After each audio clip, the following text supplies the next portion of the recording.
Good morning friends. आज है 18 फरवरी और 18 फरवरी से रिलेटेड जितने सारे भी करंट अफेयर्स के क्वेश्चन है उसको हम लोग वन बाय वन देखते हैं।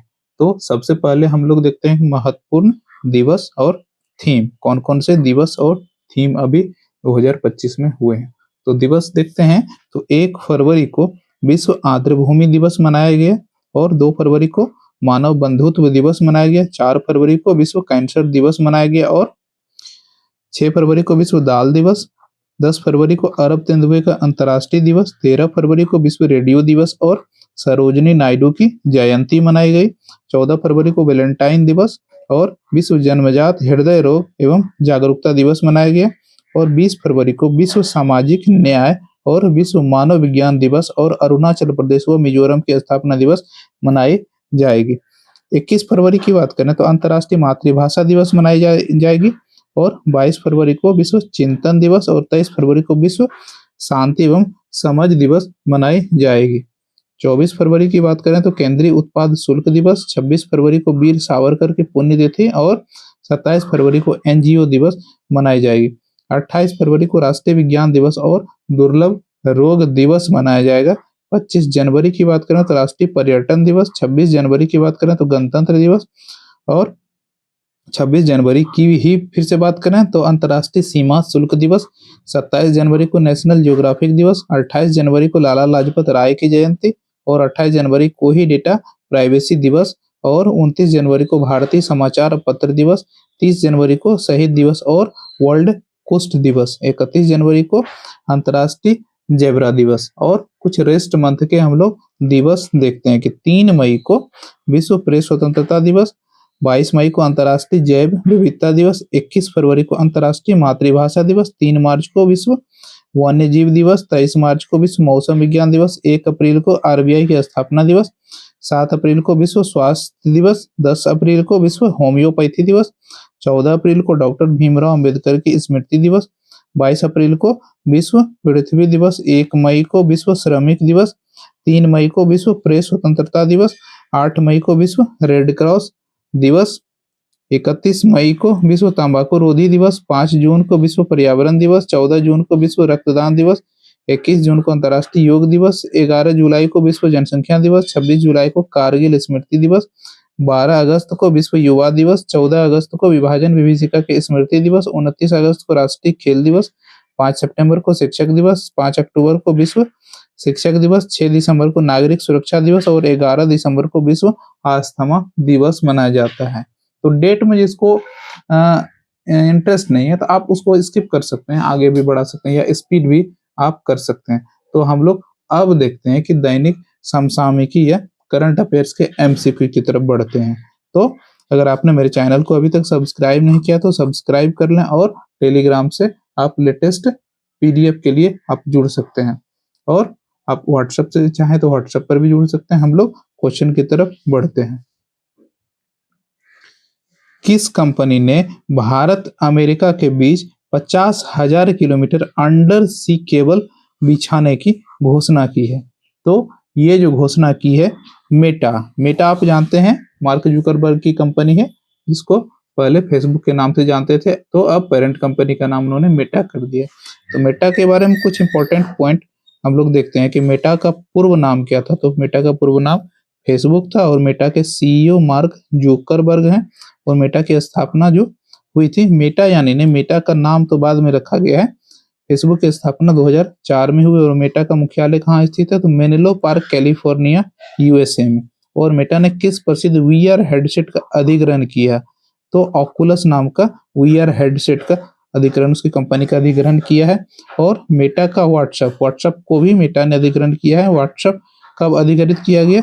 तो 2014 में मेटा ने व्हाट्सएप को अधिग्रहित किया। और मेटा की मेटावर्स अवधारणा क्या है? तो वर्चुअल रियलिटी आधारित इंटरनेट का भविष्य एक मेटावर्स है।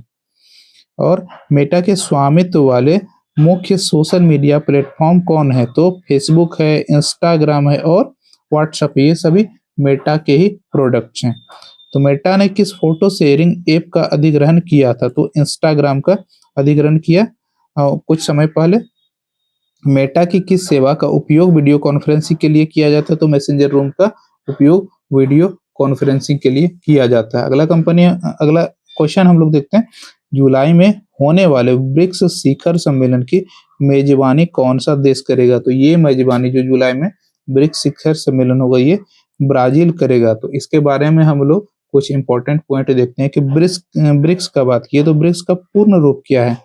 तो ब्राजील, रूस, भारत, चीन और दक्षिण अफ्रीका को मिला के ब्रिक्स का नाम रखा गया है। और ब्रिक्स का शिखर सम्मेलन जो पहला हुआ था 2009 में हुआ था, और ब्रिक्स देश सदस्य का देश जापान नहीं है, जापान इसमें नहीं है।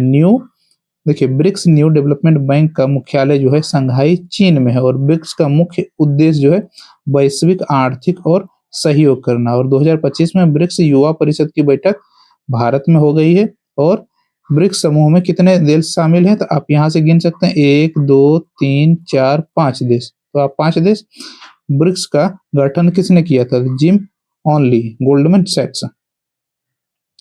ब्रिक्स का कौन सा देश सबसे अधिक जनसंख्या वाला है? तो चीन, उसके बाद भारत है। और ब्रिक्स का सबसे नया सदस्य कौन है? तो दक्षिण अफ्रीका, जो कि 2010 में शामिल हुआ है। अगला क्वेश्चन हम लोग देखते हैं कि टेस्ला के मालिक एलन मस्क ने कौन सा एआई चैटबॉट अभी लॉन्च किया है? तो एआई चैटबॉट जो अभी लॉन्च किया है उसको नाम रखा है ग्रोक 3।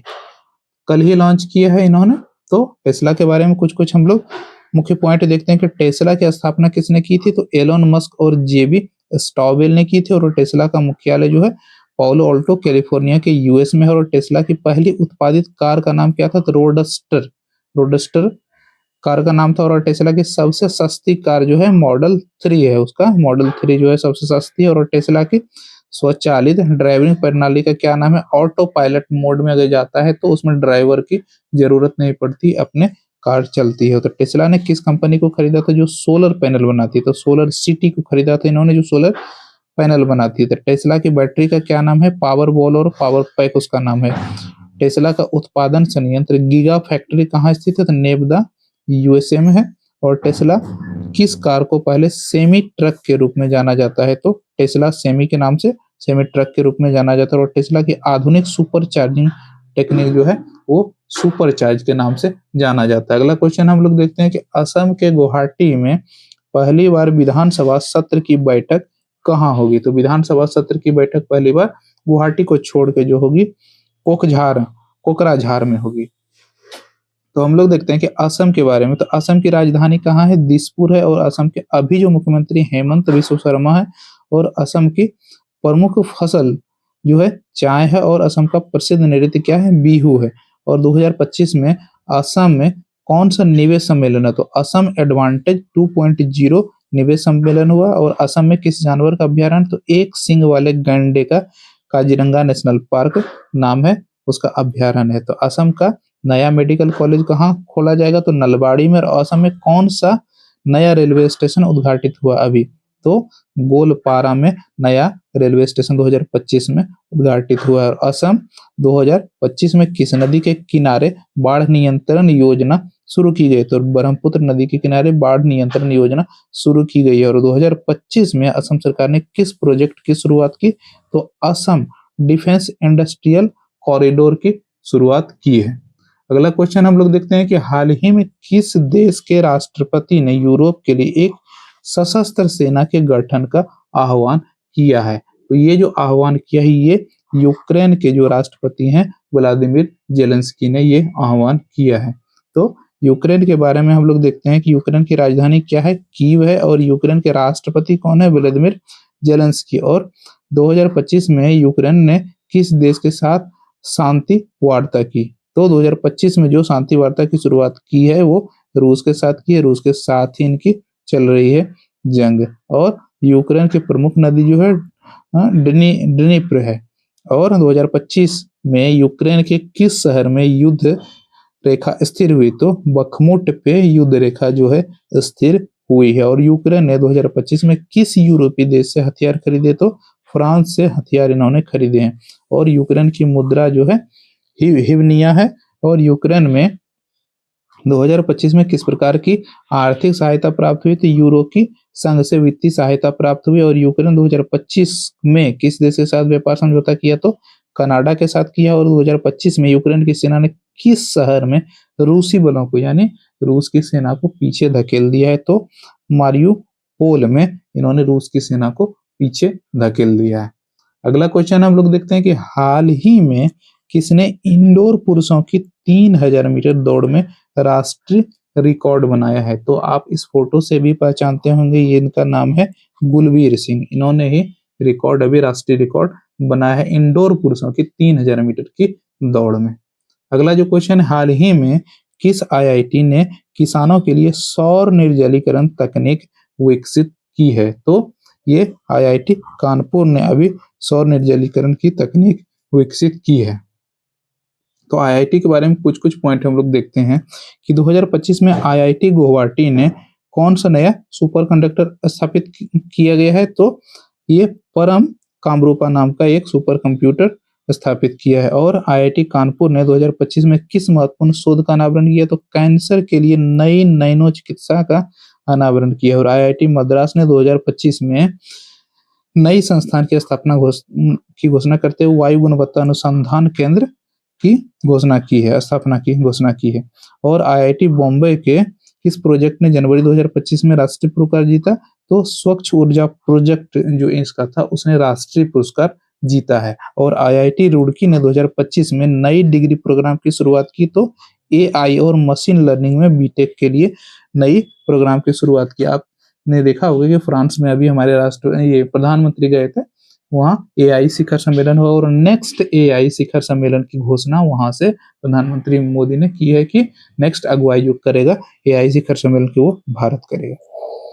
अगला पॉइंट है, आईआईटी दिल्ली ने 2025 में किस देश के साथ अनुसंधान सहयोग शुरू किया? तो ये जर्मनी के साथ सहयोग शुरू किया। और आईआईटी खड़गपुर ने 2025 में किस क्षेत्र में एक बड़ा कदम उठाया? तो ड्रोन प्रौद्योगिकी में बड़ा कदम उठाया। और आईआईटी हैदराबाद ने 2025 में किस पहल की घोषणा की? तो स्टार्टअप इनक्यूबेटर की घोषणा की। 2025 में आईआईटी भिलाई के लिए किस नए कार्यक्रम ने ध्यान आकर्षित किया? तो सस्टेनेबल डेवलपमेंट ने ध्यान आकर्षित किया। और आईआईटी इंदौर ने जनवरी में किस विषय पर अंतर्राष्ट्रीय सम्मेलन का आयोजन किया? तो क्वांटम कंप्यूटिंग पर नया सम्मेलन का आयोजन किया है।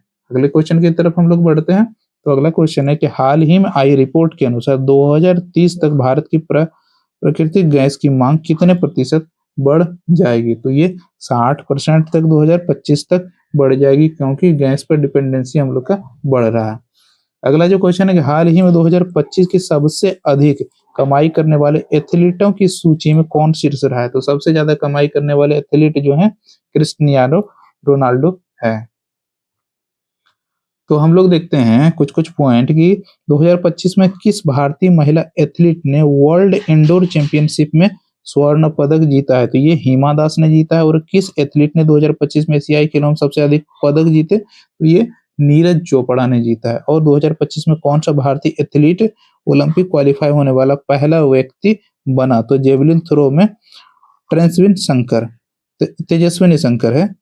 और किस भारतीय एथलीट ने 2025 में राजीव गांधी खेल रत्न पुरस्कार मिला? तो पीवी सिंधु को मिला है। और 2025 में कौन सा एथलीट विश्व रिकॉर्ड तोड़ने वाला पहला भारतीय बिना? तो दूती चंद बना। और 2025 में किस भारतीय महिला एथलीट ने टोक्यो मैराथन जीती? तो ललिता बाबर ने। और 2025 में किस एथलीट ने पैरा ओलंपिक में भारत के लिए सबसे अधिक पदक जीता है? तो देवेंद्र झाझरिया ने सबसे अधिक पदक जीता है। और किस भारतीय एथलीट ने 2025 में विश्व एथलेटिक्स आइकन चुना? तो उसेन बोल्ट ने आइकन चुना। और 2025 में कौन सा एथलीट विश्व चैंपियनशिप में सिल्वर मेडल जीतने वाला पहला व्यक्ति बना? तो मोहम्मद अनस, जिसने 400 मीटर के लिए सिल्वर मेडल जीता है। और 2025 में किस भारतीय एथलीट ने लंदन में मैराथन का नया रिकॉर्ड बनाया? तो ये गोपी ठोकर है। अगला क्वेश्चन हम लोग देखते हैं कि हाल ही में प्रधानमंत्री मोदी ने कहाँ वैश्विक व्यापार शिखर सम्मेलन को संबोधित किया? तो वैश्विक व्यापार शिखर सम्मेलन को अभी नई दिल्ली में संबोधित किया है। तो इसके क्या क्या मायने हैं? तो इसको हम लोग देखते हैं कि 2025 में विश्व पीएम मोदी ने देश की यात्रा की। तो फ्रांस की अभी यात्रा की जो एआई शिखर सम्मेलन हुआ है। और पीएम मोदी ने 2025 में किस मोबिलिटी ग्लोबल एक्सपो का उद्घाटन किया? तो इंडिया मोबिलिटी ग्लोबल एक्सपो का उद्घाटन किया है। और 2025 में मोदी ने किस योजना का शुभारंभ किया? तो धरती आबा जनजाति ग्राम उत्कर्ष योजना का शुभारंभ किया और पीएम मोदी ने 2025 में किस प्रोजेक्ट की आधारशिला रखी? तो वाराणसी में नए रेलवे स्टेशन की आधारशिला रखी है, जो प्रोजेक्ट नए सिरे से बनेगा। और 2025 में पीएम मोदी ने किस राज्य में विकास परियोजनाएं लॉन्च की? तो उत्तराखंड में बहुत सारी विकास परियोजनाएं लॉन्च की है। और पीएम मोदी ने 2025 में किस देश के साथ रक्षा समझौता किया? तो यूएसए के साथ समझौता किया, जिन्होंने यूएसए ने F-35 भी ऑफर किया है। तो इस पर अभी विचार किया जा रहा है कि रूस का Su-057 लिया जाए या यूएसए का F-35 लिया जाए। तो पीएम मोदी ने, अगला पॉइंट है, किस नई विज्ञान नीति की मंजूरी दी? तो राष्ट्रीय विज्ञान नीति 2025 को मंजूरी दी है। और पीएम मोदी ने 2025 में किस मेट्रो रेल का उद्घाटन किया? तो सूरत मेट्रो रेल का उद्घाटन पीएम मोदी ने अभी हाल ही में किया है। और 2025 में पीएम मोदी ने किस नई शिक्षा योजना की शुरुआत की? तो राष्ट्रीय शिक्षा मिशन 2.0। और पीएम मोदी ने 2025 में किस अंतर्राष्ट्रीय सम्मेलन की मेजबानी की? तो G20 शिखर सम्मेलन की अभी मेजबानी की है। अगला क्वेश्चन देखते हैं कि हाल ही में दिल्ली पुलिस का 78वां स्थापना दिवस कब मनाया गया है? तो ये 16 फरवरी को अभी मनाया गया है। तो इसके बारे में हम लोग कुछ पॉइंट देखते हैं दिल्ली पुलिस के बारे में। कि 2025 में दिल्ली पुलिस ने नए साइबर सुरक्षा प्रोजेक्ट की शुरुआत की है। इसका नाम है साइबर सुरक्षा हब। और दिल्ली पुलिस ने 2025 में किस प्रकार की पहल की शुरुआत की? तो सीनियर सिटीजन्स के लिए फ्री हेल्थ चेकअप कैंप का आयोजन करना शुरू किया। और 2025 के लिए दिल्ली पुलिस की क्राइम ब्रांच ने किस प्रकार के अपराध को हल किया? तो बच्चों का अपहरण केस। तो ये देखिए अमूमन कम तौर पर देखने को मिलता है। अभी आपने ग्वालियर में देखा होगा न्यूज में कि एक बच्चे का अपहरण हुआ और तुरंत ही पुलिस ने त्वरित एक्शन करते हुए बच्चे को बरामद कर लिया था। और अगला पॉइंट देखते हैं कि दिल्ली पुलिस ने फरवरी 2025 में किस स्थान पर शनैचर्स को पकड़ा था? तो द्वारका और पश्चिम नई दिल्ली में पकड़ा था। और दिल्ली की किस बड़ी घटना में सालगिरह अपनाई गई? तो स्थापना 16 फरवरी को स्थापना दिवस दिल्ली पुलिस की मनाई गई। और दिल्ली पुलिस ने 2025 में किस प्रकार के अपराध को कम करने के लिए कदम उठाएगा? तो नशा मुक्ति, सड़क सुरक्षा, अपराध नियंत्रण। और 2025 में दिल्ली की पुलिस किस टीम के लिए महत्वपूर्ण सफलता प्राप्त की? तो एजीएस टीम, स्नैचिंग टीम ने, जो छीन छोर करते हैं बाइक पे, उस तरह की। तो दिल्ली पुलिस ने 2025 में किस स्थान पर महिलाओं की सुरक्षा के लिए कार्यक्रम आयोजित करेगा? तो इंडिया गेट के पास ये सुरक्षा कार्यक्रम के लिए आयोजित करेगा। तो अगला क्वेश्चन हम लोग देखते हैं। देखिए ये तो हम लोगों ने देख लिया, इसको पॉइंट बाय पॉइंट अगर पढ़ना होगा तो आप पढ़ सकते हैं। अगला क्वेश्चन देखते हैं कि हाल ही में नेपाल और किस देश ने हाइड्रो नेपाल परियोजना के लिए समझौता ज्ञापन पर हस्ताक्षर किया है? तो फ्रांस ने अभी हाइड्रो नेपाल जो परियोजना के लिए समझौता ज्ञापन पर हस्ताक्षर किया है। तो नेपाल के बारे में हम लोग कुछ पॉइंट देखते हैं कि 2025 में नेपाल ने किस भारतीय कंपनी के साथ एलएनजी निर्यात समझौता किया है? तो IOCL के साथ किया है। और नेपाल के प्रधानमंत्री अभी कौन है? पुष्प कमल दहल प्रचंड है। और 2025 में भारत के किस शहर में भारत नेपाल रेलवे लिंक का उद्घाटन हुआ? तो कुर्था। और नेपाल जो है फरवरी 2025 में किस देश के साथ नई व्यापारिक संधि की? तो चीन के साथ संधि की है। और 2025 में नेपाल ने किस नए हवाई अड्डे का उद्घाटन किया? तो पोखरा अंतर्राष्ट्रीय हवाई अड्डे का उद्घाटन किया। और नेपाल 2025 में किस विश्वविद्यालय की स्थापना की हुई? तो माउंट एवरेस्ट यूनिवर्सिटी की स्थापना हुई है। और 2025 में नेपाल किस देश के साथ संयुक्त सैन्य अभ्यास किया? तो भारत के साथ संयुक्त सैन्य अभ्यास अभी नेपाल ने किया है। और नेपाल ने फरवरी 2025 में नई पर्यटन नीति को अपनाया है, जो इसका नाम है सस्टेनेबल टूरिज्म पॉलिसी। और 2025 में नेपाल ने किस प्रसिद्ध स्थल को यूनेस्को के विश्व धरोहर सूची में शामिल किया गया था? लुम्बिनी का महायान वाला जो बिहार है, उसको जो यूनेस्को की धरोहर सूची में शामिल किया गया है। नेपाल ने 2025 में किस प्रकार की नई कृषि योजना शुरू की है? तो जैविक कृषि योजना प्रोत्साहन योजना शुरू की है, जिसको कि आप देखते हैं कि सिक्किम में भी अभी मछली पालन या बहुतायत पे अगर इंडिया की बात करें तो जैविक कृषि सिक्किम में होती है। अगला क्वेश्चन हम लोग देखते हैं कि हाल ही में कौन सा देश व्यापार को मजबूत करने के लिए EFTA डेस्क शुरू करेगा? तो EFTA डेस्क जो शुरू करेगा अभी भारत शुरू करेगा। और इसके बारे में हम लोग देखते हैं कि EFTA डेस्क जो है भारत में यूरोपीय मुक्त व्यापार संघ है।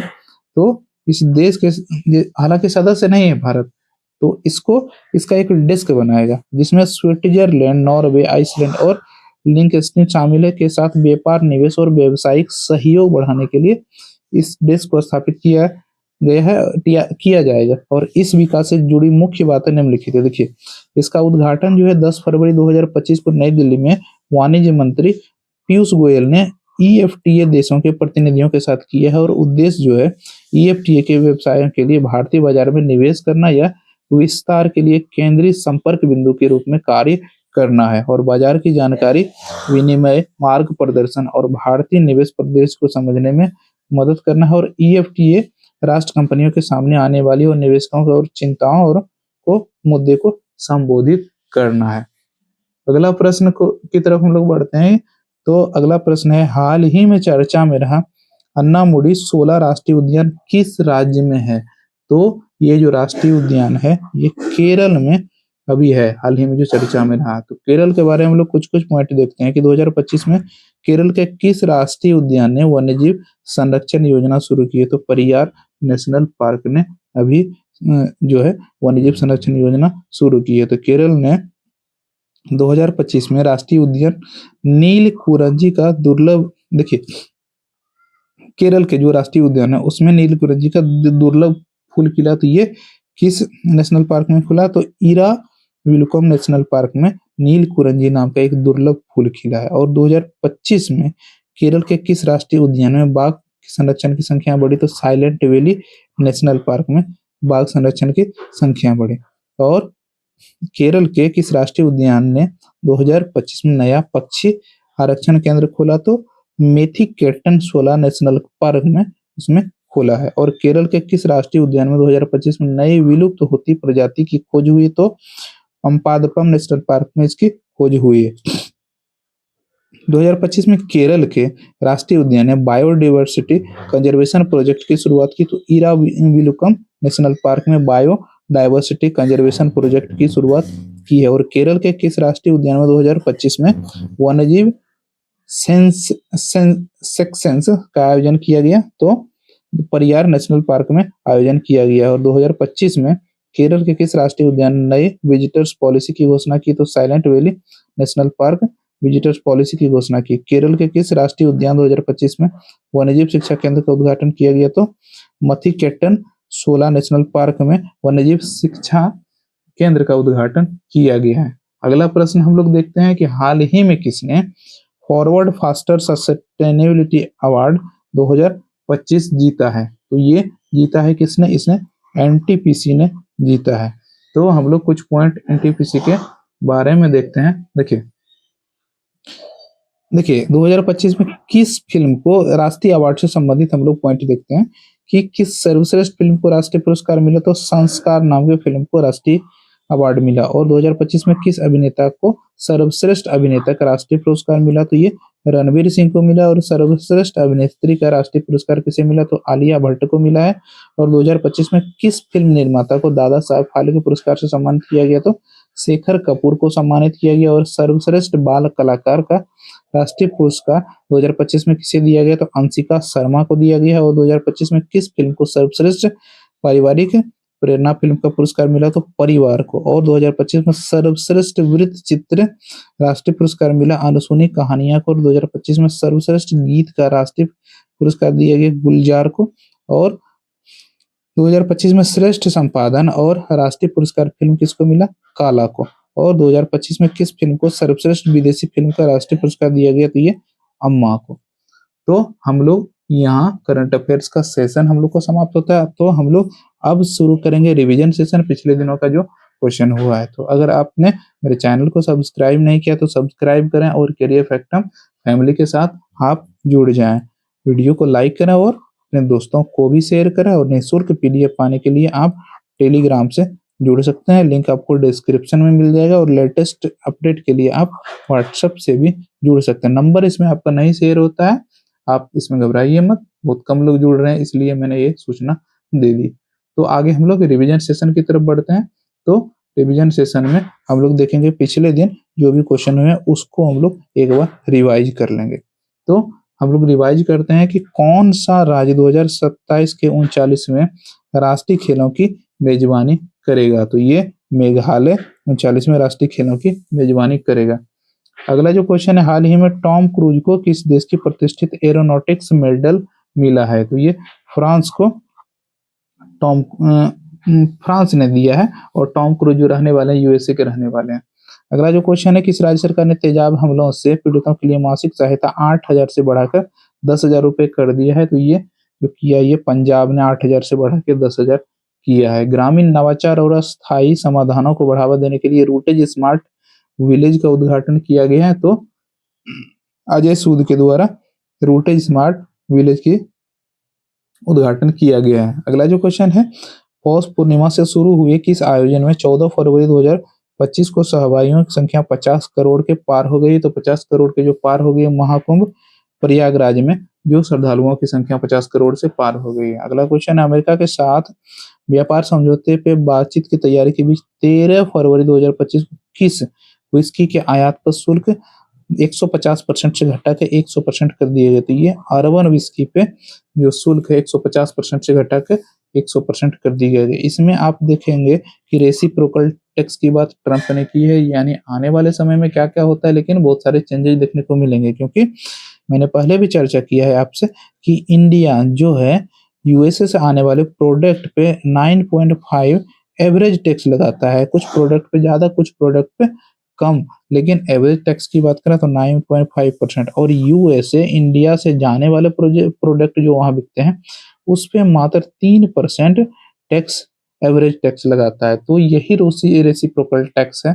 तो इसकी ही घोषणा ट्रंप ने की है कि इस तरह की एवरेज टैक्स जहां भी जो भी राष्ट्र हमारे लिए लागू करते हैं तो उसको बराबर होना चाहिए, यानी हम अगर 3% लगाएंगे तो इंडिया को भी 3% ही हमारे यहाँ से आने वाले यूएसए के प्रोडक्ट जो इंडिया में बिकते हैं उस पर भी लगाना पड़ेगा। अगर नहीं लगाए तो फिर ये भी बराबर कर देंगे, ये भी 9.5% कर देंगे, जिससे कि हमारा प्रोडक्ट वहाँ यूएसए महंगा हो जाएगा, जिससे हमको ये दिक्कत होगा अपना प्रोडक्ट बेचने में। तो इस तरह की चीजें सामने आ रही है। इसमें क्या क्या अपडेट आते हैं तो वो अपडेट मैं देता रहूंगा। फिलहाल हम लोग बढ़ते हैं अगले क्वेश्चन की तरफ। तो अगला क्वेश्चन है, ग्लोबल डाटा की हालिया रिपोर्ट के अनुसार ई कॉमर्स बाजार 2028 तक कितने ट्रिलियन डॉलर तक पहुंच सकता है? तो ये 11 ट्रिलियन डॉलर तक पहुंच सकता है। हम आप जरूर देखते हैं कि अभी ई कॉमर्स बढ़ रहा है, हम आप पसंद करते हैं कि ऑनलाइन ही सामान मंगाना, ई कॉमर्स वेबसाइट के थ्रू ही मंगाना। अगला क्वेश्चन है कि पंचायतों के हस्तांतरण के मामले में किस राज्य को पहला स्थान दिया गया है? तो ये पहला स्थान जो दिया गया है, कर्नाटक को पहला स्थान दिया गया है। अगला जो क्वेश्चन है कि आयुष्मान भारत वय वंदन योजना, देखिए ये वय वंदन योजना जो है 70+ जिसका एज है उसके लिए है। तो हाल ही में किस राज्य या केंद्र शासित प्रदेश में शुरू किया गया? तो ये अभी पुडुचेरी में शुरू किया गया है। अगला क्वेश्चन देखते हैं कि हाल ही में महिला प्रीमियर लीग के तीसरे संस्करण का उद्घाटन किस शहर में किया गया है? तो महिला प्रीमियर लीग के तीसरे संस्करण का उद्घाटन जो है वडोदरा में किया गया है। और अगला क्वेश्चन, हाल ही में स्वावलंबी योजना किन राज्यों में नीति आयोग के सहयोग से शुरू हुआ है? तो ये असम में भी शुरू हुआ है, मेघालय में भी और मिजोरम में भी नीति आयोग के सहयोग से शुरू हुआ है। देखिए मुख्यमंत्री स्वावलंबी योजना ये बहुत पहले से चल रही है, लेकिन ये नीति आयोग के द्वारा चालू किया गया है स्वावलंबी योजना केंद्र के द्वारा। तो अगला क्वेश्चन हम लोग देखते हैं कि प्रधानमंत्री नरेंद्र मोदी किस तारीख को कश्मीर घाटी के लिए पहली वंदे भारत रेल का उद्घाटन करने वाले हैं? तो ये 17 फरवरी यानी कल इन्होंने उद्घाटन किया है। अगला क्वेश्चन है कि हाल ही प्रधानमंत्री ने संत रविदास को उनकी कौन सी जयंती पर श्रद्धांजलि अर्पित की है? तो उसकी जो जयंती थी 648वीं जयंती पर अभी श्रद्धांजलि अर्पित की गई है। और हाल ही में प्रधानमंत्री नरेंद्र मोदी ने किस परियोजना की आधारशिला रखी है? तो ये आधारशिला बाधवन बंदरगाह परियोजना की रखी है। अगला क्वेश्चन देखते हैं हम लोग, किस भारतीय राज्य के ऐप ने ग्लोबल बेस्ट एम गांव अवार्ड में कांस्य पदक जीता है? तो ये एक्सेस वे नाम के एप्लीकेशन है, इन्होंने कांस्य पदक जीता है। तो अभी तक आपने अगर पूरा वीडियो देख लिया तो अगर आपने मेरे चैनल को सब्सक्राइब नहीं किया तो सब्सक्राइब करें और वीडियो को लाइक करें, अपने दोस्तों को भी शेयर करें और निःशुल्क आप पीडीएफ पाने के लिए मेरे टेलीग्राम ग्रुप से जुड़ें। और आप लेटेस्ट अपडेट के लिए आप व्हाट्सएप ग्रुप से भी जुड़ सकते हैं, व्हाट्सएप चैनल से भी। इसमें आपका नंबर शेयर नहीं होता, इस बात का ध्यान रखें, इसलिए डरिए मत, आप बेझिझक ज्वाइन कर सकते हैं। तो डेली सुबह सुबह मेरा करंट अफेयर्स आ जाता है और सुबह-सुबह अपने करंट अफेयर्स की शुरुआत हमारे वीडियो से करें और करियर फैक्टर फैमिली से जुड़ना नहीं भूलें। तो मिलते हैं नए वीडियो के साथ, तब तक के लिए नमस्कार।